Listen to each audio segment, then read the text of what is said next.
In this video, we'll go over the first thing I turned on the new lathe, which is a pin for my granddaughter. I went to Woodcraft and bought the Wall Street 2 pin kit that had everything in it and several blanks, and I knew pink was her favorite color, so I got a couple different ones, and of course she picked out the purple. The pin kit came with everything in it. It had a drill bit and bushings and 2 full pin kits and some extra tubes. I measured the tube off and marked it for cutting. Gave a little bit on each end. And I had enough for another pin actually, so the tube was long enough. Went over to the bandsaw. I've got a little 9-inch Delta bandsaw and cut it.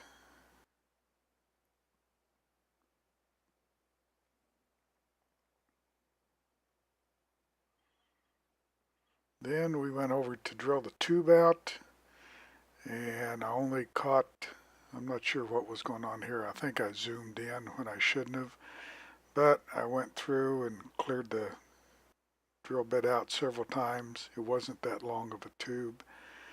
And then glued the tube in, took it over to the sander, and started getting it down to the tube where the tube is.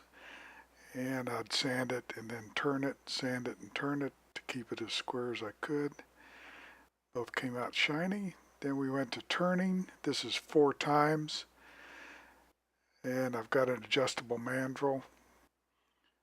I took the tool rest and it was not quite halfway, but about halfway.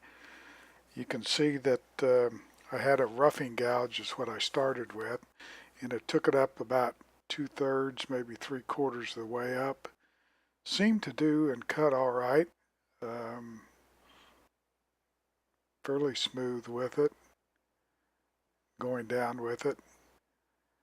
You'll see I started turning it a little bit, the bowl gouge or the roughing gouge, and I think that's too much. I think I turned that too much. If anybody wants to give a comment on that, I'd appreciate that. But I think that's just a little too much. I think I should have kept it flat. Now I switched to a bowl gouge. It's the only 2 tools that I had at the time, and started smoothing it out, which worked actually rather well.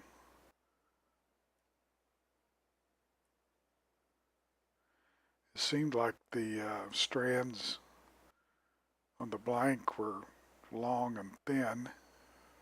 This one I went very lightly across. Started shaping it down toward the bushings. Tried to leave it a little thicker in the middle, but not too much. She's got some smaller hands. I started sanding with 180 grit, and the blank itself was pretty smooth.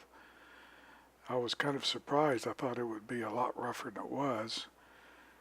Then I went with 320 grit, and then every time I would stop, I would go with the grain, I guess is what you'd call sanding, to get the marks out, or any marks out. And there was no marks. The fingernail went well.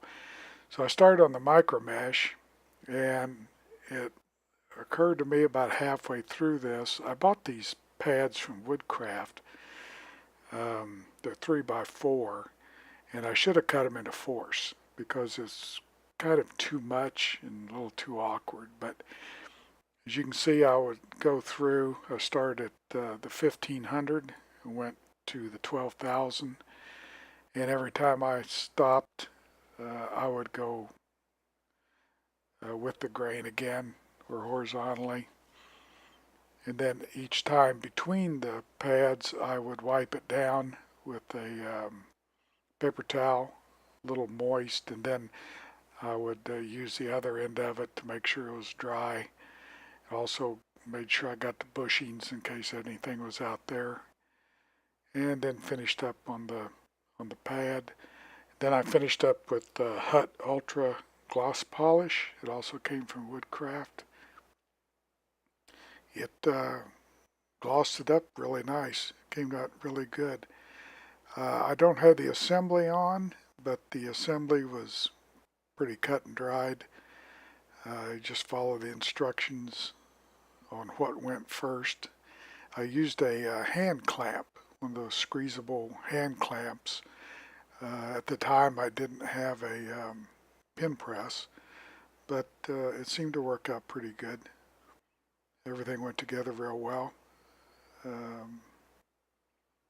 She was rather pleased with it. Maybe I'll make her a pink one sometime later. But at the end, it came out good. The picture doesn't give it justice on the gloss. It came out a little glossier than that. But next one, we'll do the next item up for turning. Please subscribe. I'm going to keep doing a series of when I turn something. I'll make a video of it and hopefully do a better job of it next time. So please subscribe. Thanks for watching. Keep in touch.